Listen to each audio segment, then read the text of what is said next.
नमस्कार। SBT news में आपका स्वागत है। पेश है 24 फरवरी गुरुवार दोपहर 3:15 बजे राजस्थान जोधपुर बीकानेर की बड़ी खबरें। रीट में पेपर लीक के बाद हुए विवाद के बीच राजस्थान सरकार नकल रोकने का बिल लाई है। नकल रोकने का बिल आज विधानसभा में पेश हो रहा है। नकल रोकने का बिल करीब 2 सप्ताह के भीतर बहस के बाद विधानसभा में पास होगा।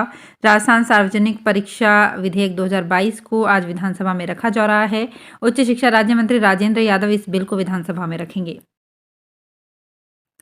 सरकार का निकायों की कार्यप्रणाली से मन भर चुका है। यही वजह है कि निकायों के मुख्य कार्यों में से एक सड़क निर्माण को पीडब्ल्यूडी और जेडीए को सौंपा जा रहा है। लगातार दूसरे साल अशोक गहलोत सरकार ने शहरी सड़कों के पैचवर्क का काम सार्वजनिक निर्माण विभाग को सौंप दिया है। इससे निकाय पंगु होते जा रहे हैं। इसी सरकार में कुछ महीने पहले यूडीएच मंत्री ने जयपुर नगर निगम ग्रेटर और हेरिटेज की मुख्य सड़कों के निर्माण और पैचवर्क का काम जेडीए को सौंप दिया था। अभिनेता अमिताभ बच्चन को बॉम्बे हाईकोर्ट से बड़ी राहत मिली है। प्रतीक्षा बंगले में किसी भी तरह की तोड़फोड़ की कार्रवाई पर बॉम्बे हाईकोर्ट ने अगले आदेश तक रोक लगा दी है। इसके साथ अभिनेता को बीएमसी के सामने अपना पक्ष रखने के लिए समय दिया गया है।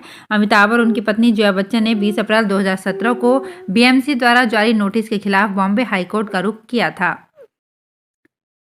रूस यूक्रेन युद्ध से आज शेयर बाजार में भारी गिरावट देखने को मिल रही है। पहले मिनट में बॉम्बे स्टॉक एक्सचेंज का सेंसेक्स 1500 पॉइंट ज्यादा टूटकर 55,683 पर पहुंच गया है। बैंकिंग शेयर्स की जबरदस्त पिटाई हो रही है। निवेशकों को 7 लाख करोड़ रुपए का घाटा हुआ है। वहीं दूसरी ओर सोने में आज शानदार तेजी देखने को मिल रही है। ब्यावर पिंडवाड़ा 4 लेन स्थित पालड़ी गांव के पास गुरुवार सुबह करीब 6 बजे सोयाबीन तेल से भरा टैंकर सड़क पर पलट गया।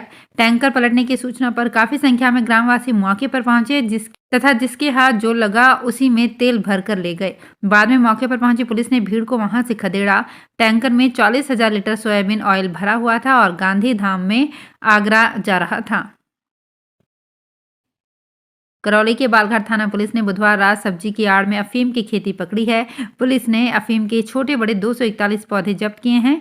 पुलिस खेती करने वाले आरोपी की तलाश कर रही है। थानाधिकारी अभिजीत कुमार ने बताया कि देर शाम करीब 6 बजे मुखबिर से सूचना मिली कि टोडा भीम के मोहनपुर गांव में आरोपी रामनिवास ने पशु बाड़े में सब्जी की आड़ में अफीम की पैदावार कर रखी है। सूचना पर पुलिस ने कार्रवाई करते हुए दबिश दी। धौलपुर जिले में अचानक बिजली की सप्लाई तेज होने और कम होने पर लगने वाली आग से अब लोगों को निजात मिल जाएगी। वोल्टेज के ज्यादा होने पर लगने वाली आग को रोकने का काम घर में लगाए गए स्मार्ट मीटर करेंगे। स्मार्ट मीटर को लेकर लोगों में ज्यादा रीडिंग देने की गलतफहमी है। इसे दूर करते हुए बिजली विभाग ने स्मार्ट मीटर के फायदे गिनाए हैं। दौसा जिले के लालसोट उपखंड के तालाब गांव में विजय महल के पीछे एक तेंदुआ देखा गया। इसे लेकर लोगों में भय का माहौल बना हुआ है। मामले की जानकारी वन विभाग के अधिकारियों को दी गई। इसके बाद मौके पर पहुंची टीम ने लेपर्ड को पकड़ने का प्रयास किया, लेकिन सफलता नहीं मिली। अचानक हुए तेंदुए की मूवमेंट से लोगों में डर बना हुआ है।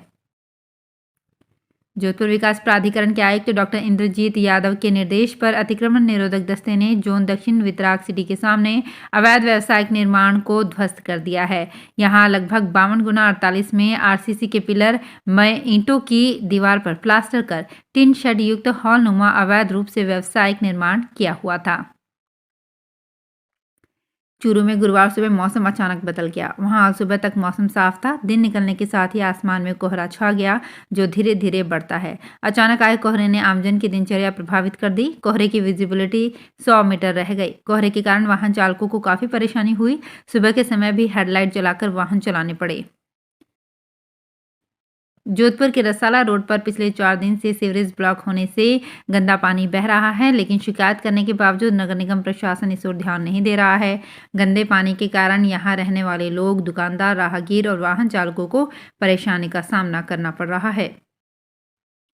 बीकानेर में 2 साल के लंबे अंतराल के बाद स्कूल फिर से खुल चुके हैं। बच्चों की पढ़ाई भी शुरू हो चुकी है। 5वीं और 8वीं बोर्ड परीक्षाओं की तैयारी चल रही है, लेकिन इस 2 साल के लंबे अंतराल के चलते बच्चे पढ़ाई में पूरी तरह से पिछड़ चुके हैं। क्लास में बच्चे सब्जेक्ट पर फोकस नहीं कर पा रहे हैं। हालात यह है कि 5वीं का बच्चा तीसरी के मैथ्स के सवाल भी नहीं कर पा रहा है। स्टूडेंट्स में लीडरशिप के गुण गायब हैं।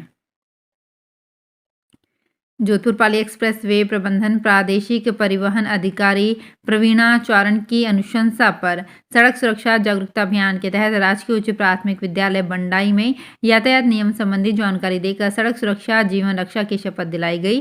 CSR मैनेजर फिरोज खान ने बताया कि हम बच्चों के माध्यम से उनके पेरेंट्स को भी जागरूक कर रहे हैं, जिससे आने वाले समय में हो रही दुर्घटनाओं में कमी लाई जा सके। बीकानेर से दिल्ली की फ्लाइट 1 मार्च से रोजाना उड़ान भरेगी। कोरोना के चलते ट्रैफिक घटने से एयरलाइंस कंपनी ने 21 जनवरी को इस फ्लाइट को सप्ताह में 4 दिन चलाने का फैसला लिया था। 28 फरवरी तक सप्ताह में 4 दिन कर दिया गया। फ्लाइट में यात्री फिर से बढ़ने पर हवाई सेवा को 17 फरवरी को सप्ताह में 5 दिन सोमवार, बुधवार, शुक्रवार, शनिवार व रविवार को चलाने का ऐलान हुआ। अब 1 मार्च से बीकानेर दिल्ली फ्लाइट को डिले कर दिया गया है।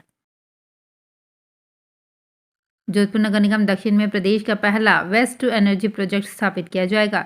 नगर निगम दक्षिण और कार्यकारी फर्म के बीच लीज रेंट एग्रीमेंट किया गया। महापौर दक्षिण वनिता सेठ ने बताया कि जिंदल ग्रुप की फर्म JIT इंफ्रास्ट्रक्चर लिमिटेड के साथ 30 वर्ष का लीज रेंट एग्रीमेंट हुआ है। PPP मॉडल पर तैयार होने वाले इस प्रोजेक्ट में लगभग 100 करोड़ रुपए खर्च होंगे, जो कार्यकारी फर्म की ओर से लगाए जाएंगे। तो फिलहाल इस बुलेटिन में इतना ही, फिर हाजिर होंगे कुछ और बड़ी खबरों के साथ। SBT न्यूज़ के और भी वीडियोस को देखने के लिए हमारे चैनल को सब्सक्राइब करें और नोटिफिकेशन पाने के लिए बेल आइकन को प्रेस करें।